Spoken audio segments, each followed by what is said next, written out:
أشهد أن لا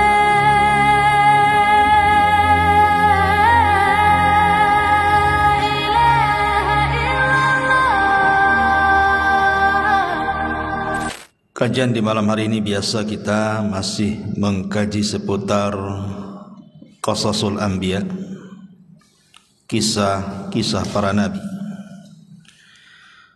Dan malam ini kita akan mengkisahkan satu nabi yang menjadi nabi misterius. Siapa dia? Dialah Nabi Allah Khadir atau Khidir alaihi salatu wassalam.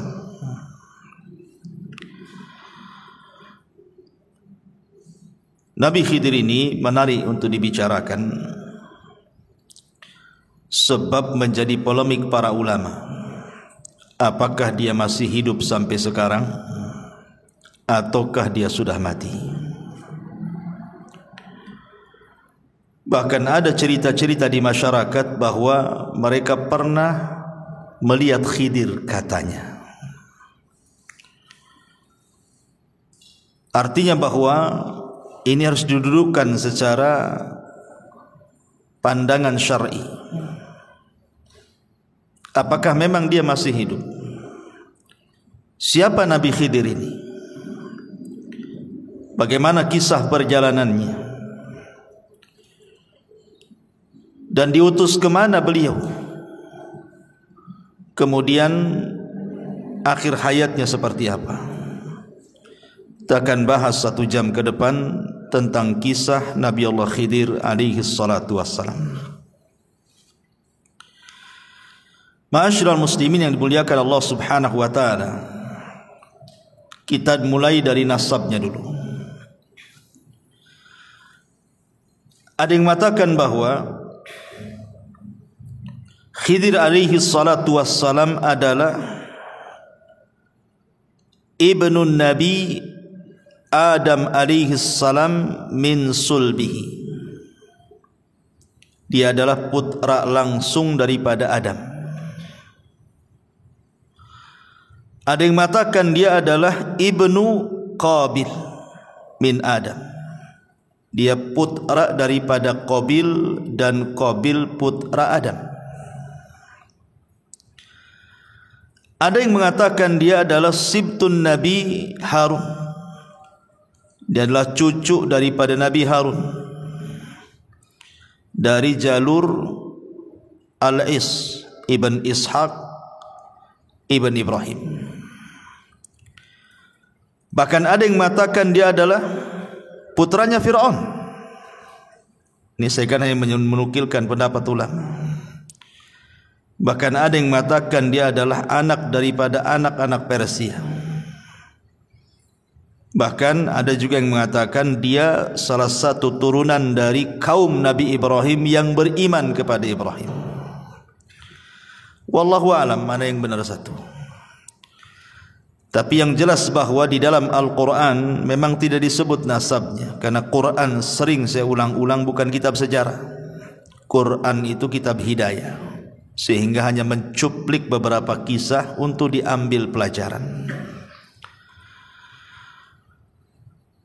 Ma'asyiral muslimin yang dimuliakan Allah subhanahu wa ta'ala, ada yang mengatakan namanya adalah Khadrun atau disebut dengan Khidir. Ada yang mengatakan namanya Amir. Ada yang mengatakan namanya Balyan ibnu Malkan. Tetapi kalau kita melihat pada hadis dalam Islam, maksudnya riwayat yang sahih dalam Islam, namanya adalah Khidir. Itulah yang kita kenal berdasarkan hadis Nabi SAW yang dikeluarkan Imam Bukhari. Nabi SAW mengatakan, innama sumiyal khidru atau khadiru li'annahu jalasa ala farwatin bayda fa idza hiya tahtaz min khalfihi hadra. Kata Nabi SAW, sesungguhnya dikasih nama Khidir. Kenapa Khidir diberi nama Khidir? Karena kalau dia duduk di sebuah padang pasir gersang, kemudian dia bangkit dari tempat duduk itu, tempat duduknya itu menghijau, tumbuh-tumbuhan. Maka disebut khidir dari kalimat hadra. Hadra itu artinya tumbuh-tumbuhan, makanya sayur dalam bahasa Arab itu hadrawat. Dan itu salah satu mukjizat Nabi Khidir adalah ketika dia duduk di tempat gersang, bekas tempat duduknya itu tumbuh rumput, menghijau semuanya. Ma'asyiral muslimin yang dimuliakan Allah Subhanahu wa taala, menjadi perselisihan ulama. Apakah Khidir ini seorang rasul? Apakah Khidir ini seorang nabi? Apakah Khidir ini seorang wali? Ataukah dia hanya rajul saleh, orang saleh saja? Atau dia malaikat? Pendapat yang pertama mengatakan bahwa Khidir itu bukan hanya seorang nabi, tapi juga rasul. Berdalil dengan nanti dalam surah Al-Kahfi yang kita akan bahas. Karena Khidir ini diberikan rahmat, karunia rahmat dan juga ilmu, menunjukkan bahwa rahmat dan ilmu itu tidak diberikan kecuali kepada seorang nabi dan rasul. Tapi ada juga yang mengatakan, dan ini pendapat yang kuat wallahu alam, jumhurul ulama, mayoritas ulama mengatakan Khidir itu nabi, tapi tidak sampai ke level rasul. Karena setiap rasul itu nabi, tapi setiap nabi belum tentu rasul. Nanti kita akan jelaskan. Ada juga yang mengatakan bahwa Khidir itu wali, dan ini banyak diyakini oleh orang-orang yang menisbatkan kepada sufi, orang-orang sufi, orang-orang tasawuf, dan juga orang-orang Syiah. Mereka cenderung mengatakan Khidir itu bukan nabi tapi wali, tapi derajatnya lebih tinggi di atas nabi. Dalilnya apa? Karena Nabi Musa belajar kepada Khidir,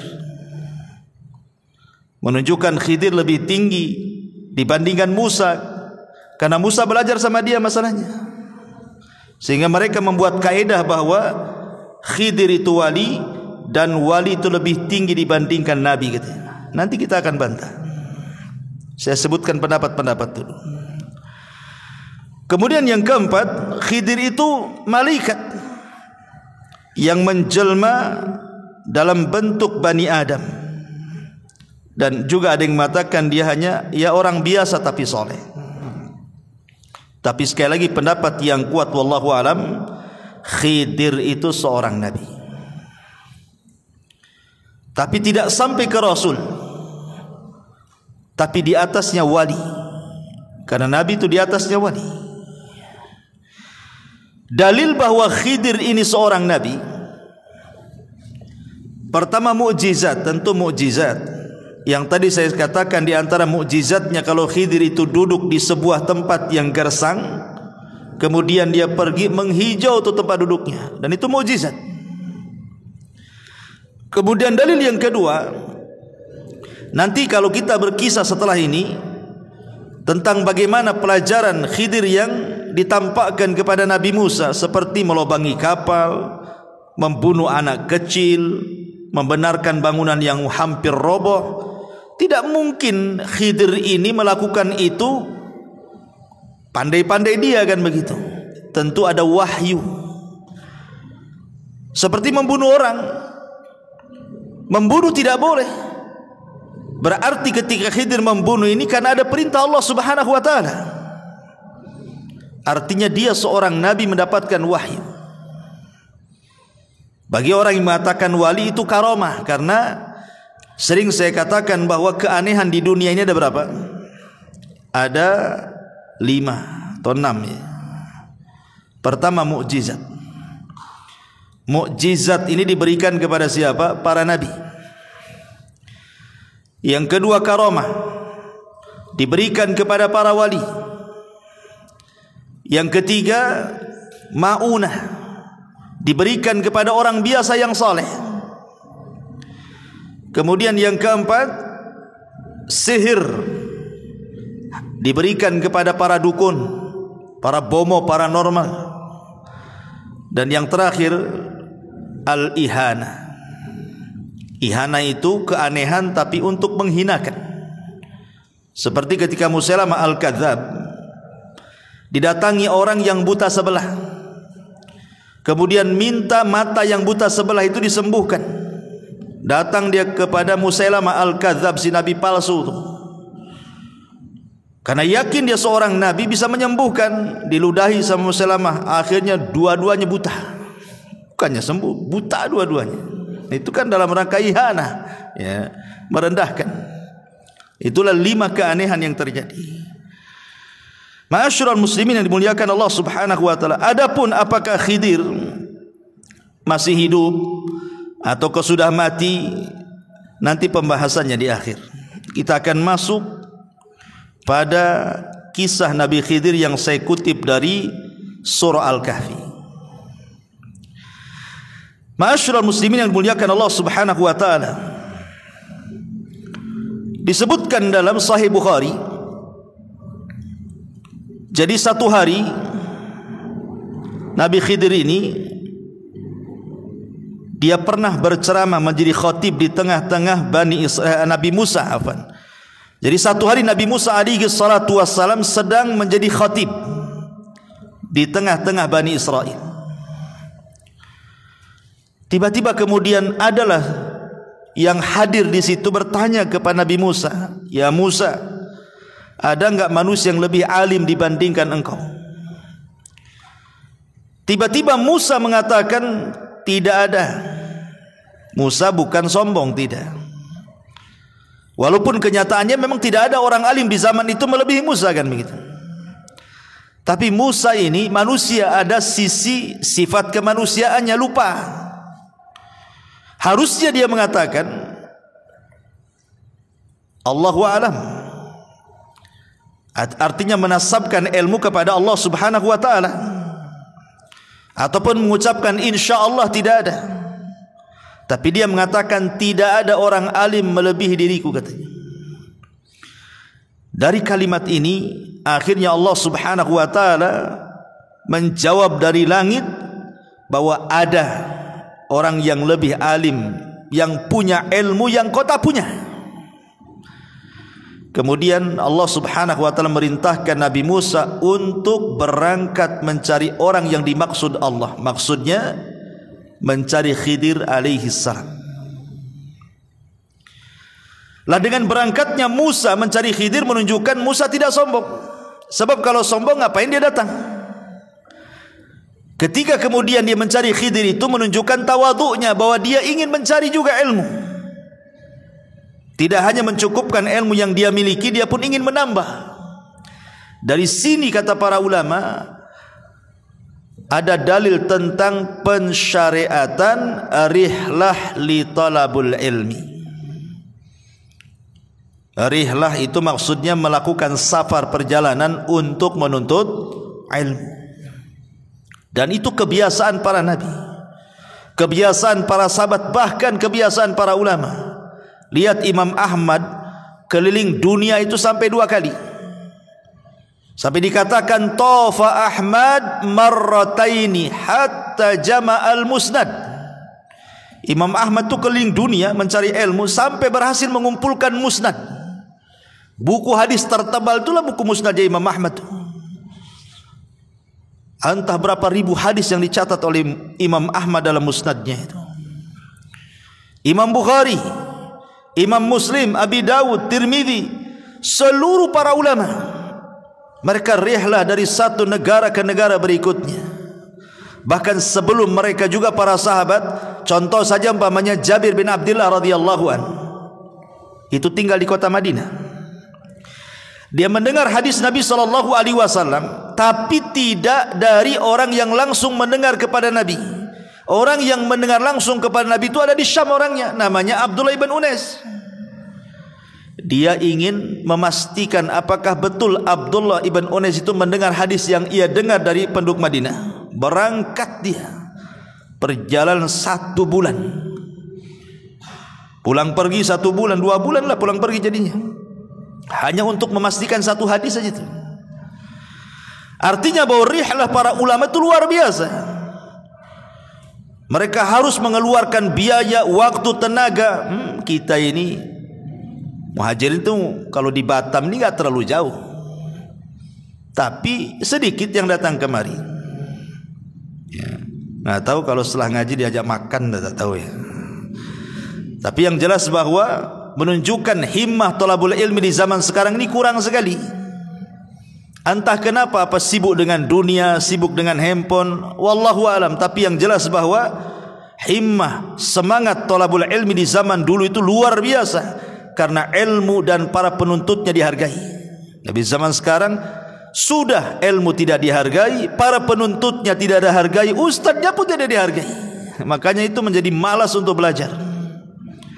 Taib. Kemudian setelah itu Musa alaihi salatu wassalam mengajak pembantunya namanya Yusha ibn Nun. Dan begitu para nabi selalu bawa pembantu. Ketika Nabi SAW berdakwah ke Taif, siapa yang dibawa? Zaid ibn Harith, untuk membantu Nabi dalam berdakwah. Sebagaimana Rasul mengambil Zaid ibn Harith, maka Musa mengambil Yusha ibn Nun yang kelak akan menjadi penerusnya. Setelah Musa meninggal, Harun meninggal, Yusha inilah yang akan memimpin Bani Israel untuk mengambil alih Baitul Maqdis. Bahkan Musa juga tidak berhasil, karena dia keburu meninggal di Ardut Tih, di bumi Tih, karena pembangkangan Bani Israel. Padahal nama Yusha dalam Al-Quran kan tidak disebut namanya kan. Allah membahasakan dengan kalimat fatah, pemuda. Namanya siapa pemuda ini? Baru dijelaskan oleh ahli tafsir bahwa yang dimaksud pemuda dalam surah Al-Kahfi itu maksudnya Yusha ibn Nun. Tapi lihat, walaupun namanya tidak dicantumkan dalam Al-Quran, tapi dia bisa mengukir sejarah melebihi Nabi Musa, padahal tidak dikenal. Menunjukkan bahwa mengukir sebuah jasa untuk kebaikan orang itu tidak mesti harus dikenal manusia. Gak apa-apa kita dikenal Allah, tidak dikenal di hadapan manusia, seperti Yusha ibn Nun. Ma'asyiral muslimin yang dimuliakan Allah Azza wa Jalla, berangkatlah kemudian dua manusia mulia ini, Musa dan juga Yusha ibn Nun, dalam rangka mencari ilmu untuk mencari keberadaan Khidir alaihi salam. Kita mulai kisahnya. Dimulai daripada surah Al-Kahfi ayat 61 dan seterusnya. Allah Subhanahu wa taala mengatakan, "Wa idz qala Musa li fatahu la abrah hatta ablugha majma'al bahraini aw amdiya hukuba." Dan ingatlah ketika Musa berkata kepada Yusha ibn Nun pembantunya, "Aku tidak akan berhenti berjalan untuk mencari ilmu sebelum sampai ke tempat pertemuan dua air lautan, atau aku akan berjalan terus sampai bertahun-tahun, entah berapa lamanya." Karena ada yang mengatakan ahli tafsir itu Musa itu mencari Khidir sampai 80 tahun. Ada yang mengatakan seperti itu, wallahu a'lam. Ya. Sekarang pertanyaannya, mencari alamat yang tidak jelas itu kan perkara yang sulit, ikhwan. Pokoknya kalau engkau ingin mendapatkan Khidir, cari pertemuan air lautan.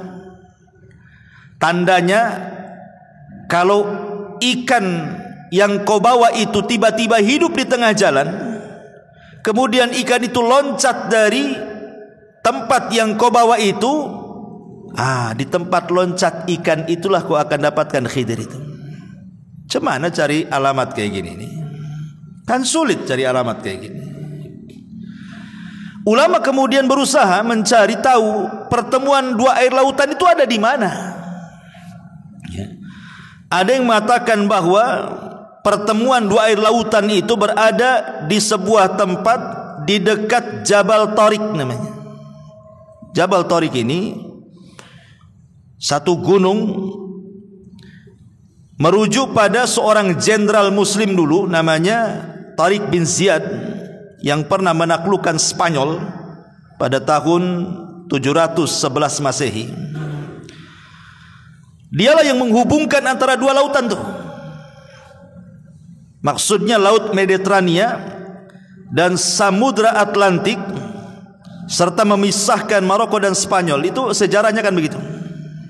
Disinilah letak dua air lautan itu. Tapi ada juga yang mengatakan, ahli tafsir mengatakan bahwa yang dimaksud pertemuan dua air lautan itu, ada yang mengatakan maksudnya dia adalah Laut Persia dan Laut Romawi. Ada juga yang mengatakan ya sekitar Mesir lah. Tapi memang kebanyakan para ulama mengatakan bahwa yang dimaksud pertemuan dua lautan itu artinya satu tempat namanya Tonjah. Di sebuah tempat namanya Tonjah, satu kota di Maroko yang berbatasan langsung dengan Spanyol. Wallahu alam, ini yang banyak dikuatkan oleh ahli tafsir. Ma'asyiral muslimin yang dimuliakan Allah Azza wa Jalla, dan itu juga disebutkan oleh Al-Imam Al-Baghawi rahimahullahu taala. Intinya bahwa ketika Nabi Musa alaihi salatu wasallam berjalan dengan Yusa itu, pokoknya Nabi Musa mengatakan kepada Nabi Yusa, pokoknya kita berjalan terus sampai menemukan dua pertemuan air lautan. Kalau kita tidak ketemu nih, terus sampai dapat, katanya. Lihat bagaimana himmah thalabul ilminya Nabi Musa itu mencontohkan kepada kita, tidak akan berhenti walaupun sampai kapan, katanya. Kenapa? Karena ini perintah Allah masalahnya. Musa tidak akan pulang sampai betul-betul misinya berjumpa dengan Khidir ketemu. Bagaimana Musa mengajarkan kepada kita ketaatan kepada perintah Allah Azza wa Jalla. Karena waktu kemarin kita mengkisahkan tentang kisah Nabi Yunus alaihi salatu wasalam, Yunus ini kenapa ditelanikan? Karena dia meninggalkan kaumnya sebelum Allah perintahkan. Makanya akhirnya kemudian Allah menghukum Yunus dan memasukkan ke perut ikan. Lah Nabi Musa alaihi salatu wasalam, dia tidak mau membangkang perintah Allah. Makanya dia terus berjalan sampai Allah mengatakan falamma balagha majma'a bainihima nasiyahu tahuma fattakhadha sabilahu fil bahri saraba. Maka ketika mereka sampai ke pertemuan dua laut itu, mereka lupa ikannya, lalu ikan itu melompat mengambil jalannya ke arah laut itu. Disebutkan dalam Sahih Bukhari, kan kisah Khidir kan disebutkan oleh Sahih Bukhari, itu panjang juga tuh. Jadi ketika Nabi Musa alaihi salatu wasallam dengan Nabi Yusa ini berjalan, rupanya kan mereka ingin istirahat. Ketika istirahat itulah keduanya tertidur. Yang terbangun pertama adalah Yusa ibn Nun. Kemudian Yusa ibn Nun melihat keanehan. Kenapa? Karena ikan yang sudah dibakar itu, mungkin ikan asin lah, semacam ikan asin itu, ikan mati, ikan siap santap sebenarnya. Karena Musa itu kan memang anak Mesir ya, biasa makan ikan di sana. Tiba-tiba kemudian ikan yang mati yang sudah terpanggang itu, siap makan itu, tiba-tiba hidup ikan itu. Dan ini mukjizat. Menghidupkan ikan mati ini kan mukjizat namanya. Lah ketika hidup, loncat pula ikan itu, kemudian masuk ke genangan air di situ, tapi tidak pergi dari situ, hanya putar-putar di genangan air itu saja. Yusa ibn Nun ini melihat itu, aneh gitu, kok bisa terjadi seperti itu. Ketika kemudian Musa bangun, Yusa ibn Nun lupa mau menceritakan peristiwa itu. Kata Musa, ayo kita lanjutkan perjalanan, katanya. Yusa lupa, Yusa ibn Nun itu, bahwa itu tandanya kan begitu. Kalau ikan itu loncat dari tempat, nah itulah Khidir di situ kan. Lupanya lupa dia. Kata Nabi Yusa, ayo kita lanjutkan perjalanan. Ayo, kata Yusa. Kemudian disebutkan, Allah katakan falamma jawaza qala li fatahu atina ghada'ana laqad laqina min safarina hadza nasaba. Maka ketika mereka sudah melewati tempat yang tadi ikan loncat di situ, Musa berkata kepada pembantunya, bawalah kemari makanan kita itu. Ikan-ikan itu mana katanya? Sungguh kita telah merasa letih karena perjalanan kita. Di sini ada keanehan. Nabi Musa itu diberikan kekuatan oleh Allah Azza wa Jalla. Dia tidak pernah capek. Mau jalan sejauh manapun tidak pernah capek. Tetapi kali ini dia merasakan kepenatan yang luar biasa. Kok capek kali? Berarti di sini ada sinyal tuh. Ada apa-apa? Kok biasa nggak capek? Kok capek gitu? Akhirnya dia mengatakan kepada Yusa, kita berhenti di sini. Kita makan dulu katanya. Mana ikan-ikan itu katanya. Pas ditengok ikan itu sudah tak ada. Kemudian Yusa mengatakan, oh iya, aku baru ingat, kata Yusa ibn Nun, waktu kemarin kita istirahat di sebuah batu, ada peristiwa aneh, ikan yang kita bawa itu hidup kemudian loncat dan ada di genangan air katanya. Makanya Allah mengatakan, qala ara'aita idh awayna ila as-sakhrati fa inni nasitul hut wa ma ansanihi illa syaitan an adhkurahu wattakhadha sabilahu fil bahri ajaba. Lalu Yusa ibn Nun mengatakan, tahukah engkau ketika kita mencari tempat berlindung di batu itu, wahai Musa, aku lupa menceritakan tentang ikan itu katanya. Dan tidak ada yang membuat aku lupa untuk mengingatnya kecuali setan. Dan ikan itu mengambil jalannya ke laut dengan cara yang aneh sekali katanya. Apa kata Musa? Musa mengatakan, itu yang benar. Ayo kita balik lagi ke situ katanya. Senang Nabi Musa karena sudah ada titik terang di mana keberadaan Khidir dan pertemuan dua air lautan itu. Ma'asyiral muslimin yang dimuliakan Allah Subhanahu wa taala, di sini ada pelajaran besar bahwa seorang murid dan guru itu tetap harus punya kesabaran. Lihat sabarnya Nabi Musa, tidak menyalahkan Khidir kan? Tidak menyalahkan Yusa ibn Nun. Karena lupa kan gitu. Ketika dia melihat ikannya loncat, harusnya disitulah Yusa memberitahu Musa kan, di sini tempatnya. Tapi karena dilupakan setan, akhirnya mereka pun jauh kali sudah meninggalkan batu itu, baru ingatkan itu. Tapi Musa tak marah. Ini menunjukkan bahwa seorang murabbi, seorang muallim, seorang guru, seorang pendidik harus punya kesabaran kepada anak didiknya. Seperti Musa alaihi salatu wassalam di sini. Ma'asyiral muslimin yang dimuliakan Allah Subhanahu wa taala. Ketika sampai di batu itu, tiba-tiba kemudian Musa dan Yusa ini melihat ada orang yang berbaju tebal, longgar, lebar, ya. Sebagaimana disebutkan dalam hadis Bukhari, falamma intahaya ila sakhrati idza rajulun musajjin bi thawbin. Kata Nabi SAW, ketika keduanya Yusa dan juga Musa ini sampai di batu itu, tiba-tiba ada seorang laki-laki yang menggunakan pakaian sangat longgar sekali. Fasallama Musa, maka Musa pun mengucapkan salam, assalamualaikum. Faqala Khidir, rupanya Khidir itu di depan dia. Khidir mengatakan, wa anna bi ardikas salam. Bagaimana cara mengucapkan salam di negerimu? Seolah-olah Khidir aneh gitu, kok ada mengucapkan salam di negeri dia, nggak ada orang mengucapkan salam tuh. Kemudian Khidir tanya, siapa kamu? Maka Musa mengatakan, ana Musa, saya ini Musa. Kata Khidir, Musa siapa? Kata Nabi Musa, Musa Bani Israel. Baru ngeh dia. Oh, kamu Musa Bani Israel. Dari sini menunjukkan apa? Khidir itu tidak tahu yang gaib. Sebagaimana prasangka sebagian orang terhadap Khidir itu, bahwa Khidir itu manusia yang punya ilmu laduni, mampu menerawang, mampu melihat hal-hal gaib. Menebak Nabi Musa saja tak bisa. Siapa kamu? Kalau dia memang tahu yang gaib kan sudah tahu, oh kamu Musa Bani Israel. Kenapa mesti tanya dulu?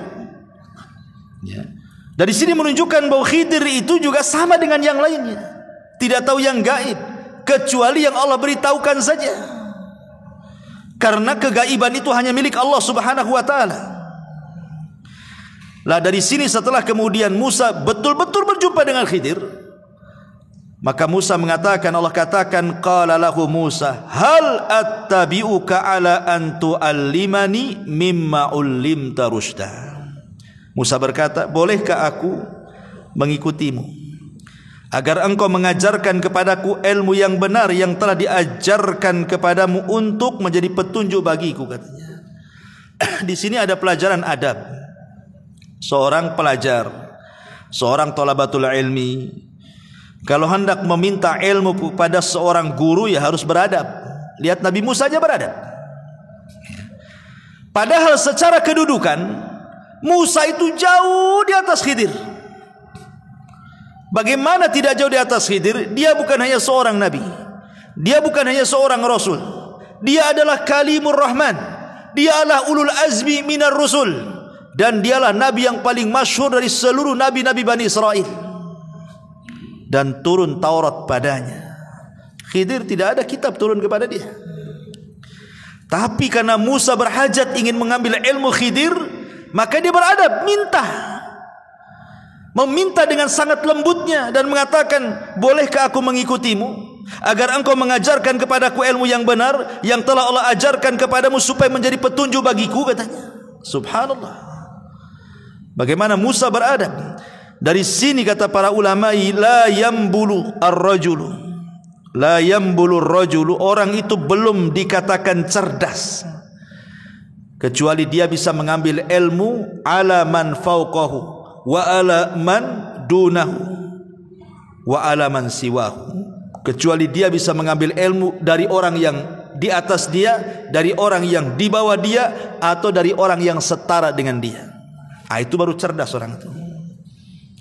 Ma'asyiral muslimin yang dimuliakan Allah Azza wa Jalla. Dan di sini juga ada pendalilan yang salah yang saya katakan tadi. Ada sebagian orang menganggap bahwa wali itu lebih tinggi dibandingkan nabi. Buktinya apa? Khidir menjadi gurunya Nabi Musa. Berarti wali itu lebih tinggi dibandingkan para nabi. Kita katakan nabi lebih tinggi dibandingkan wali. Nabi itu lebih tinggi dibandingkan wali. Dari mana kita tahu? Karena Nabi Musa alaihi salatu wassalam, dia mengatakan dalam hadis itu, ya Musa, ketika dalam perjalanan Nabi Musa alaihi salatu wassalam dengan Khidir, salah satu diskusinya adalah, ya Musa, inni ala ilmin min ilmillah allimnihi la ta'lamhu anta wa anta ala ilmin allamakahu la a'lamuhu, kata Khidir. Hei Musa, aku punya ilmu yang kau tak punya, tapi kau juga punya ilmu yang aku tidak punya. Ya. Ini bantahan bahwa orang-orang yang menganggap bahwa Khidir itu lebih tinggi dibandingkan Musa, maknanya Khidir itu wali, Musa itu nabi. Kok nabi belajar sama wali, berarti wali lebih tinggi dibandingkan nabi. Kita katakan di sini ada dialog. Khidir sendiri yang ngomong kepada Nabi Musa, hei Musa, aku punya ilmu yang kau tak punya, tapi aku juga tak punya ilmu yang kau punya. Artinya masing-masing punya ilmu di sini. Kecuali kalau memang Musa tidak punya ilmu kecuali Khidir yang punya, itulah. Ini kan masing-masing punya ilmu. Dan kita tidak ragu lagi bahwa ilmu yang dimiliki Nabi Musa jauh lebih banyak dibandingkan ilmu yang diberikan kepada Khidir. Karena dia seorang nabi, ulul azmi, lebih mulia dibandingkan Khidir alaihi salam. Tetapi Khidir memberikan syarat dan mengatakan, qala innaka lan tastati'a ma'iya sabra. Sungguh engkau tidak akan sabar kalau belajar sama saya, katanya. Tidak usahlah, kau enggak akan sabar. Ya. Apa kata Nabi Musa? Wa kaifa tasbir ala ma lam tuhit bihi khubra. Bagaimana engkau bisa mengatakan seperti itu? Kan belum dicoba. Aku belum belajar kok kamu sudah mengatakan seperti itu, katanya. Kemudian Nabi Musa meyakinkan kepada Khidir dan mengatakan, satajiduni insyaallah sabira wala a'silaka amra. Insyaallah akan engkau dapati aku termasuk orang yang sabar dan aku tidak akan menentangmu dalam urusan apapun. Itu janjinya Nabi Musa. Saya akan sabar, apapun yang kau ajarkan saya terima. Di sini ada faedah apa? Seorang talabul ilmi harus punya kesabaran. Kalau tidak punya kesabaran tidak akan dapat ilmu itu. Makanya Yahya bin Abi Katsir mengatakan apa? Ilmu itu tidak akan didapat birahatil jismi, dengan istirahatnya badan. Antum kalau duduk tidur nggak akan dapat ilmu. Tapi antum kalau datang ke majelis taklim, mendengarkan atau beli buku, baca buku atau dengerin YouTube ustaz-ustaz yang sedang ceramah, baru dapat ilmu. Kalau kelayapan ke sana kemari, kuliner ke sana kemari, ilmu ya ilmu kuliner dia dapat lah. Tapi ilmu agama dia tak akan dapat. Kemudian fantalaqa, Khidir mengatakan fa inittaba'tani. Ini syarat yang harus dipegang Nabi Musa. Jika engkau mengikutiku, kata Khidir, fala tas'alni an syai'in, jangan pernah menanyakan sesuatu kepadaku, hatta uhditsa laka minhu dzikra, sampai aku yang menerangkannya. Kau diam saja, kau lihat saja. Awas kalau kau bertanya, kata Khidir. Jadi ancam duluan tuh. Fantalaqa hatta idza raqiba fis safinati kharaqaha. Ini pelajaran pertama nih. Berangkatlah dua manusia mulia dan juga Yusha ibn Nun ini, bertiga berarti kan, dalam satu perahu. Dalam hadis Bukhari, ketika pemilik perahu itu melihat Khidir, rupanya kenal bahwa Khidir ini orang mulia di tengah-tengah mereka. Makanya ketika naik perahu tidak usah bayar. Jadi nggak ada bayar, langsung naik saja Nabi Musa itu dengan Khidir di situ. Di tengah perjalanan, di tengah-tengah lautan itu, sambil berbincang-bincang Musa dengan Khidir, tiba-tiba melihat burung. Burung itu tiba-tiba menukik ke lautan, kemudian mengambil sebagian kecil air dengan paruhnya, kemudian naik lagi, kemudian hinggap di ujung perahu. Khidir alaihi salatu wassalam mengatakan, ya Musa, ma naqasa ilmi wa ilmuka min ilmillah illa kanaqrati hadal usfur fil bahri. Lihat Musa, tuh burung tuh yang nuki, kemudian ngambil air dengan paruhnya, kemudian terbang lagi. Ilmu saya dengan ilmu kamu kalau digabungkan itu hanya seteguk air yang diminum oleh burung itu. Adapun lautan ini, inilah ilmu Allah, katanya. Lihat bagaimana di sini ada pelajaran bahwa ilmu yang diberikan Allah kepada kita ini hanya satu teguk yang diteguk oleh burung saja.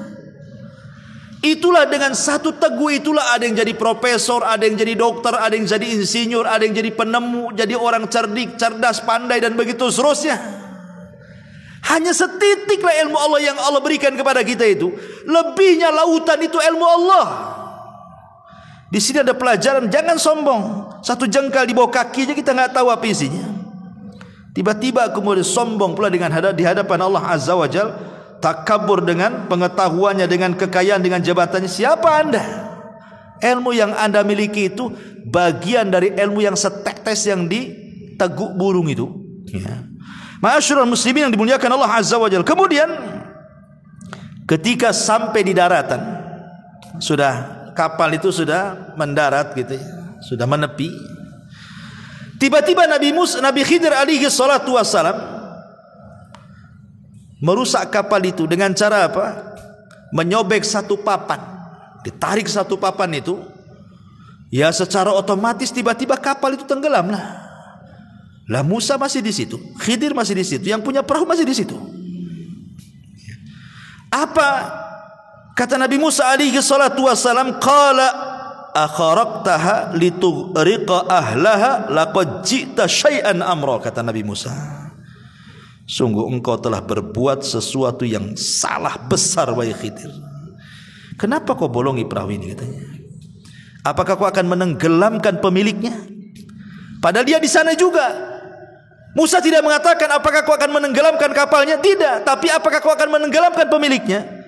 Nabi Musa mendahulukan jiwa orang tuh. bukan perahunya tapi jiwanya. Yang kedua, Nabi Musa berpikir, ini orang nggak tahu baik budi ini, udah dikasih tumpangan gratis, nggak bayar lagi, tiba-tiba kemudian sudah sampai dibolongi, dirusak pula kapal itu. Mana syukurnya? Seolah ngomong begitu itu Nabi Musa kepada Khidir itu. Makanya dia agak emosi kan, karena Nabi Musa ini pantang melihat sebuah kemungkaran itu. Musa lupa perjanjian di awal kan. Apa perjanjiannya? Jangan tanya. Jangan tanya ya. Kalau kau tanya, jangan belajar. Itu kan perjanjiannya. Tapi spontanitas, karena melihat kemungkaran, lupa diri dia. Akhirnya dia mengatakan, ini apa-apaan ini katanya. Makanya kemudian Khidir mengatakan, alam akul innaka lan tastati'a ma'iya sabra. Kata Khidir, bukankah sudah kukatakan engkau tidak akan sabar kalau belajar kepada aku katanya. Buktinya nih baru satu pelajaran udah sibuk kau. Akhirnya Musa berjanji dan mengatakan, qala la tu'akhidni bima nasid wa la turhikuni min amri usra. Kata Nabi Musa, janganlah engkau menghukum aku karena kelupaanku, dan jangan pula engkau membebani aku dengan sesuatu yang sulit dalam urusanku. Janganlah ngajari yang aneh-aneh katanya. Tapi memang lupa saya tadi. Kalau saya ingat mungkin saya nggak akan ngomong katanya. Kemudian Khidir masih maafkan. Fantalaqa hatta idza laqiya ghulaman faqatalahu. Ketika kemudian mereka sudah ke daratan, berjalan sebentar, nampaklah anak-anak sedang main. Rupanya ada anak yang paling ganteng, yang paling baik. Pokoknya yang paling ganteng dari semua anak-anak kecil itu. Khidir datang ke tempat itu, diambil pula anak itu. Kemudian diambilkan batu. Kemudian batu itu dalam riwayat Bukhari dibenturkan ke kepalanya. Tidak cukup sampai itu, dipisahkan kepala sama badannya. Oh, ini ngeri kali pelajarannya nih. Ini belajar apa ini? Nyomot anak-anak, kemudian ngambil batu, dibentur kepalanya. Gak sampai situ, dilepaskan pula kepala dari badannya. Itu riwayat Bukhari itu. Sampai seperti itu pelajarannya. Ini Musa ini gak lupa, ingat bahwa dia tidak boleh ngomong. Tapi masalahnya ini sudah masalahnya lain ini. Bukan kalau tadi lah bolongi kapal, dia lupa. Dia ingat tidak boleh banyak ngomong. Tapi masalahnya kemungkaran ini bukan kemungkaran kecil, bunuh orang. Musa marahlah. Dia mengatakan apa?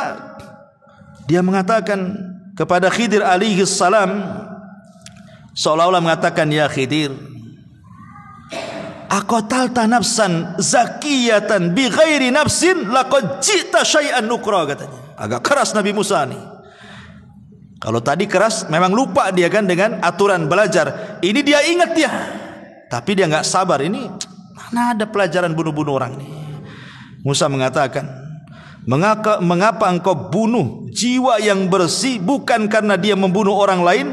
Sungguh engkau telah melakukan sebuah perbuatan yang sangat-sangat mungkar, menghabisi nyawa orang. Apalagi yang kau habisi itu anak gak punya dosa, belum balik. Salah apa dia? Macam mana kau bisa bunuh anak ini? Lo belum balik, belum punya dosa, kenapa kau bunuh? Ketika Musa ngangkat suara, Khidir lebih ngangkat lagi suaranya. Diangkat lagi, sama-sama ngangkat nih. Apa kata Khidir? Qala alam aqul laka. Kalau tadi innaka, ini laka. Pakai laka lagi. Dalam bahasa Arab artinya laka ini lebih keras daripada kalimat innaka. Alam aqul laka innaka lan tastati'a ma'iya sabra. Sudah kukatakan, kau enggak akan sabar kan? Kata seolah seperti itu ya. Sudah kukatakan dari awal, kau enggak akan sabar. Musa enggak lupa ini, betul-betul ingat gitu. Tapi karena masalah pembunuhan dia enggak bisa tutup mulut kan itu. Dia harus bicara. Tapi akhirnya Musa pun agak sedikit merendah dan mengatakan, qala in sa'altuka an syai'in ba'daha fala tusahibni laqad balagta min ladunni udhra. Kata Nabi Musa, ya sudah gini saja, Jika aku bertanya lagi kepadamu tentang sesuatu setelah ini, maka janganlah engkau memperoleh aku menyertaimu lagi. Dah, enggak usah lagi sama aku. Sesungguhnya engkau sudah cukup bersabar menerima alasanku, katanya. Ini terakhir kata Musa. Kalau sampai aku bertanya lagi, udahlah sampai di situ aja. Enggak apa-apa, saya enggak ikut lagi, katanya. Akhirnya Khidir memberikan uzur lagi untuk ikut lagi bersama dia. Fantalaqa hatta idza ataya ahla qaryatin istat'ama ahlaha fa'abau an yudhayyifuhuma fawajada fiha jidaran yuridu an yanqad fa'aqamahu. Maka keduanya berjalan hingga ketika keduanya sampai kepada penduduk sebuah negeri. Mereka berdua meminta dijamu oleh penduduknya, tetapi mereka penduduk itu tidak mau menjamu mereka. Kemudian keduanya mendapatkan dinding rumah yang hampir roboh di negeri itu. Lalu dia berkata kepada Nabi Musa, kita tegakkan sebelum roboh, katanya. Yang ini beda pula. Yang ini agak baik nih. Sebelum-sebelumnya tak baik kan? Bolongi kapal tak baik kan itu. Bunuh orang lebih tak baik lagi. Ini pula berbuat baik.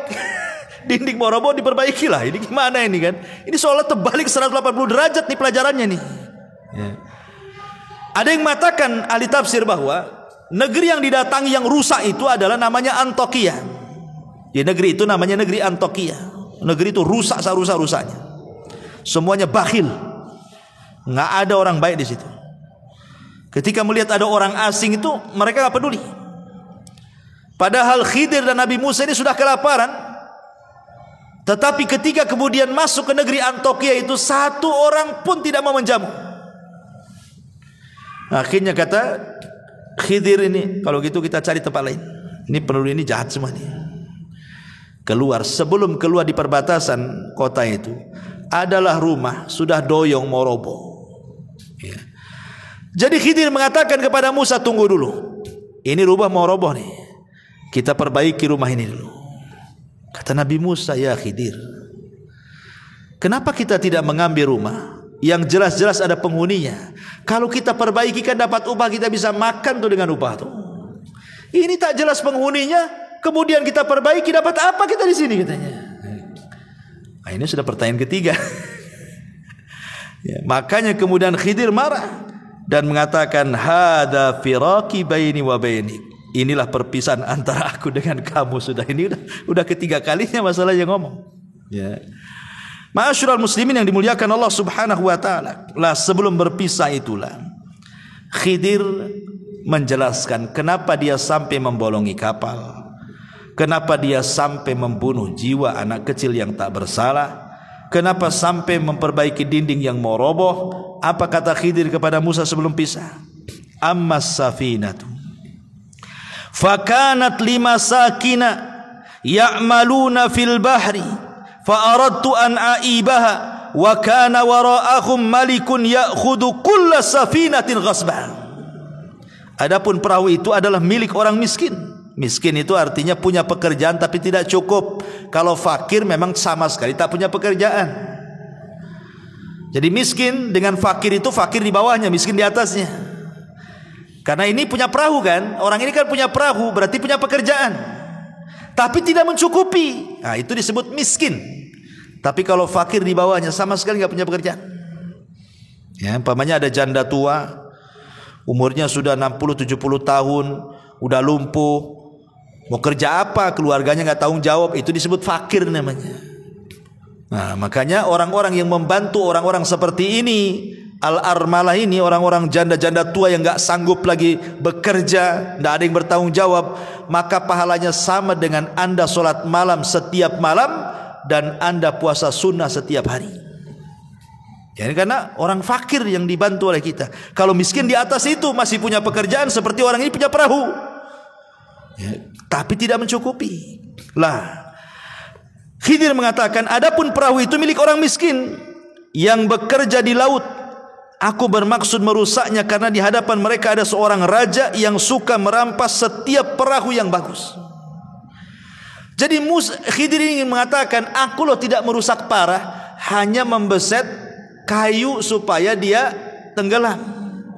Kalau seandainya dia mau pakai perahu lagi kan tinggal diangkat, diperbaiki sebentar aja udah bisa itu. Sebab kalau seandainya itu perahu itu nampak cantik, nampak bagus, nanti digosok, diambil, dicuri, dirampok sama penguasa sini. Penguasa sini jahat-jahat. Dari sini ada kaidah ikhwatu fiddin muliakan Allah Subhanahu wa taala, bahwa boleh kita melakukan kemadharatan kecil untuk mendapatkan kemaslahatan besar. Membolongi kapal ini kan kecil karena bisa diperbaiki lagi nanti. Tapi kalau tidak dibolongi, diambil lagi, kan madharatnya lebih besar tuh. Berarti maslahatnya jauh lebih besar supaya perahunya tidak diambil orang dan dia bisa bekerja lagi. Contohnya apa? Contohnya kalau antum sakit, punya gula umpamanya, diabetes. Kata dokter ini jarinya harus dipotong, diamputasi. Kalau tidak akan menjalar. Memotong jari itu tidak boleh. Karena jari ini bukan milik kita, milik Allah. Dari atas kepala sampai kaki itu milik Allah. Tidak boleh kita menyakiti badan kita sendiri. Tapi kalau seandainya kata dokter ini harus dipotong, diamputasi nih, kalau enggak nanti kemana-mana itu virusnya. Berarti kita memotong itu sebenarnya salah, tidak boleh. Tapi karena ada maslahat besar, kalau tidak dipotong mati, berarti boleh memotong jari untuk kemaslahatan yang lebih besar, hidup dia gitu maksudnya. Nah, itulah namanya kaidah melakukan madarat kecil untuk mendapatkan maslahat besar.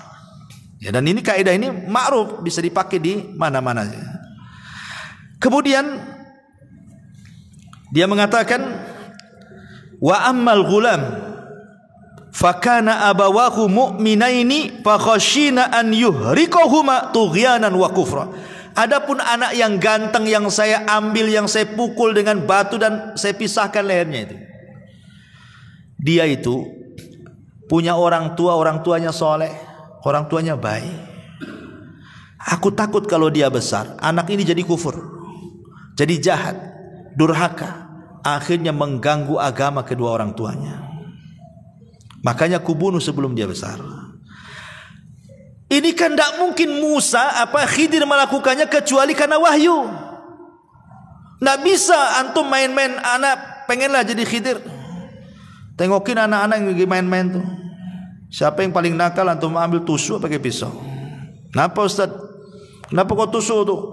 Nampak kecil-kecil dan nakal tuh. Nanti udah besar apa kurang ajar katanya. Ini enggak bisa kita lakukan seperti Khidir karena kita enggak dapat wahyu. Khidir ini melakukan karena wahyu. Dan ini juga ada dalil bahwa bagaimana Allah mengatakan wa asa an tuhibbu syai'an wa huwa syarrul lakum wa asa an takrahu syai'an wa huwa khairul lakum. Terkadang yang kita anggap baik buruk pula di sisi Allah. Terkadang apa yang kita anggap buruk baik pula di sisi Allah.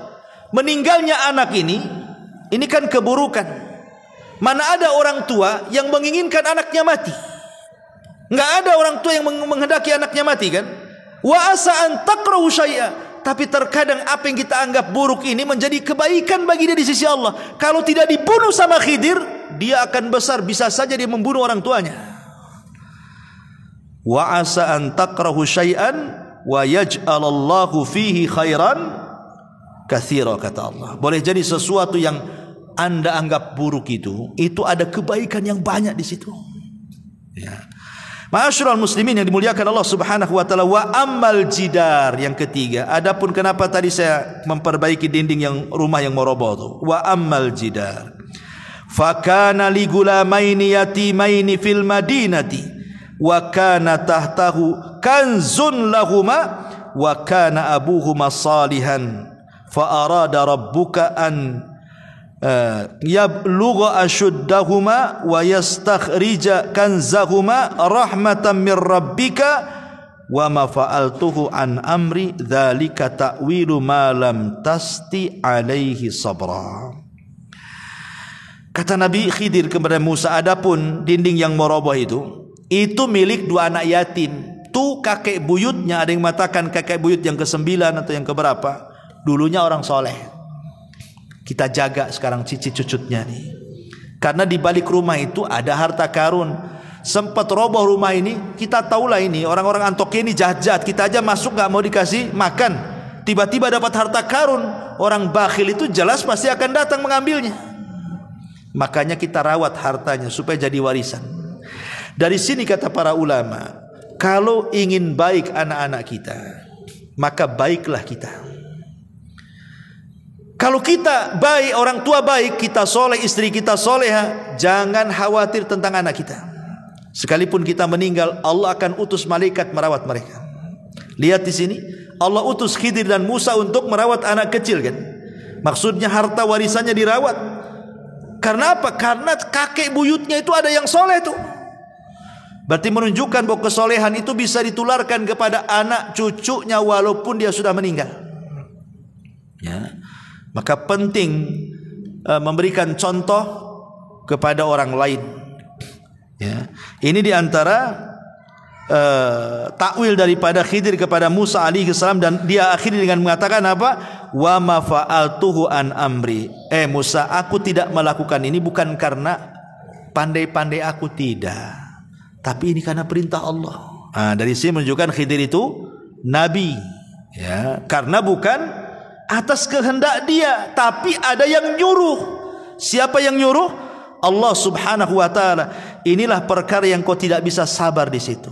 Kata Nabi sallallahu alaihi wasallam ketika menceritakan kisah Khidir dan Musa ini, disebutkan dalam hadis yang disepakati Bukhari Muslim, apa kata Rasul? Yarhamullahu Musa lawaridana law sabara hatta yaqussu alaina min amrihima. Semoga Allah merahmati Musa. Kalau seandainya Musa mau lebih sabar lagi, tentu akan banyak kisah-kisah yang luar biasa yang sampai kepada kita. Tapi Musa tak sabar, ya 3 itu sajalah yang sampai kepada kita, gitu maksudnya. Ya. Taib, sampai di sini kisahnya. Sekarang, apakah Khidir itu masih hidup ataukah sudah mati? Ini pembahasan terakhir. Ma'asyiral muslimin yang dimuliakan Allah Subhanahu wa taala. Ada yang mengatakan bahwa Khidir itu masih hidup dengan dalil. Dalil yang pertama, riwayat Ibnu Abbas radhiyallahu anhu, bahwa Khidir itu akan dipanjangkan usianya sampai berjumpa dengan Dajjal dan dia mendustakan di depan Dajjal. Menunjukkan Khidir masih hidup karena Dajjal di akhir zaman keluarnya. Ini satu. Kemudian yang kedua, dalilnya adalah ketika Nabi SAW meninggal, para sahabat sedang berkumpul. Tiba-tiba kemudian datang orang tidak dikenal. Orang itu baik, cara ngomongnya santun, bla bla bla bla macam-macam. Maka para sahabat heran, siapa orang baik, bijak, ngomongnya enak tuh? Bertanyalah sahabat ini kepada Abu Bakar dan Ali radhiyallahu an. Maka Abu Bakar dan Ali mengatakan, bi anna hadza al-Khadir. Itu adalah Khadir katanya. Jadi sepeninggal Rasul Khadir masih ada tuh. Karena Abu Bakar dan Ali mengatakan seperti itu. Kemudian dalil yang ketiga adalah ijtima'ul Khadir wal Ilyas fi kulli musimin minal haji. Dalam sebuah riwayat bahwa setiap musim haji Nabi Khidir dan Ilyas itu biasanya ketemu di Mekah sama-sama haji, kemudian saling mencukur rambut. Setiap musim haji. Kemudian yang keempat dijelaskan istima'ul Khadiri wa Jibril wa Mikail wa Israfil fi Arafat. Ketika haji maka Jibril akan datang, Mikail akan datang, Israfil akan datang, dan mereka akan bersama Khidir di Arafah. Menunjukkan bahwa Khidir belum mati.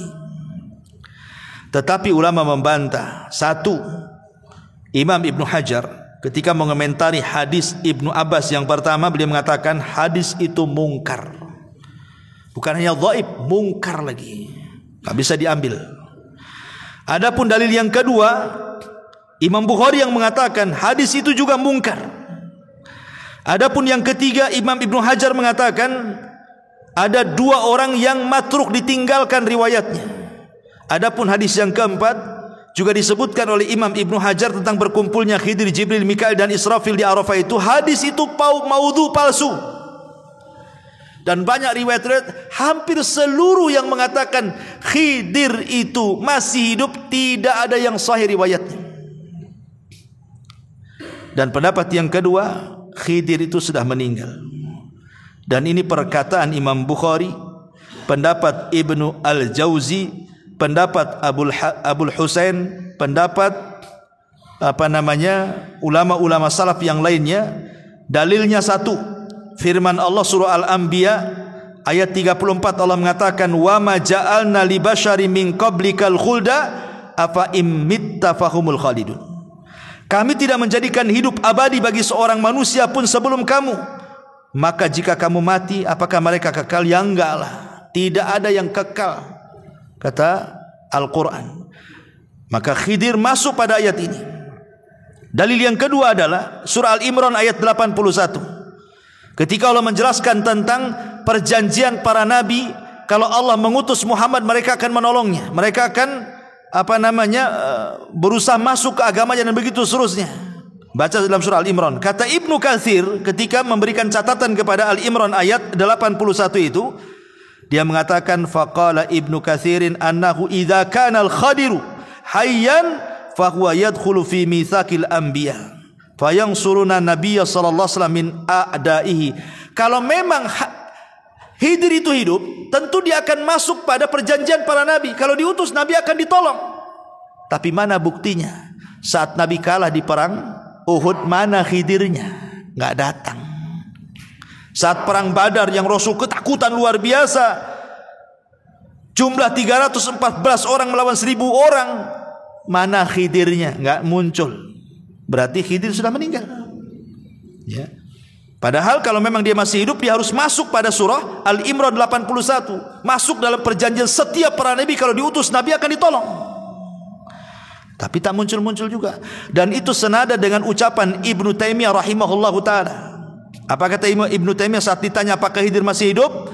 Kata beliau, lau kanal Khadiru hayyan lawajaba alaihi an ya'tiyan nabiyya sallallahu alaihi wasallam wa yujahidu baina yadayhi wa yata'allama minhu. Wa qad kana an-nabiyyu sallallahu alaihi wasallam yauma badrin Allahumma intalik hadhihi isabah falan tu'bad abada ila akhirih. Kata Imam Ibnu Taimiyah saat ditanya apakah Khidir masih hidup, kata Ibnu Taimiyah, kalau Khidir hidup, maka Khidir wajib datang menghadap Nabi, berjihad dengan Nabi, belajar kepada Nabi. Sekarang ketika perang Badar, mana Khidir? Kata Ibnu Taimiyah, tak ada.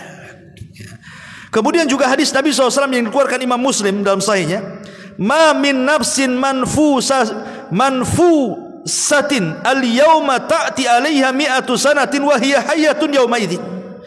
Tidak ada satu jiwa pun yang hidup pada hari ini telah lewat 100 tahun pasti dia akan binasa.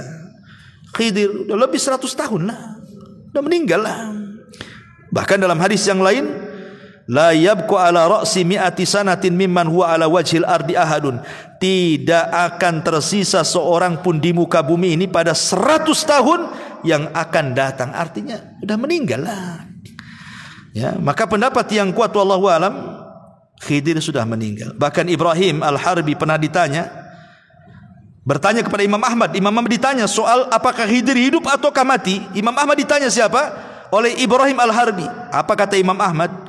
Man ahalla ala ghaibin lan yansab minhu wa ma alqa hada illa syaitan. Siapa yang menekuni masalah-masalah gaib klinik, dia tidak akan bisa bersikap proporsional dalam masalah ini. Tidak ada yang membisikkan berita itu kecuali setan, katanya.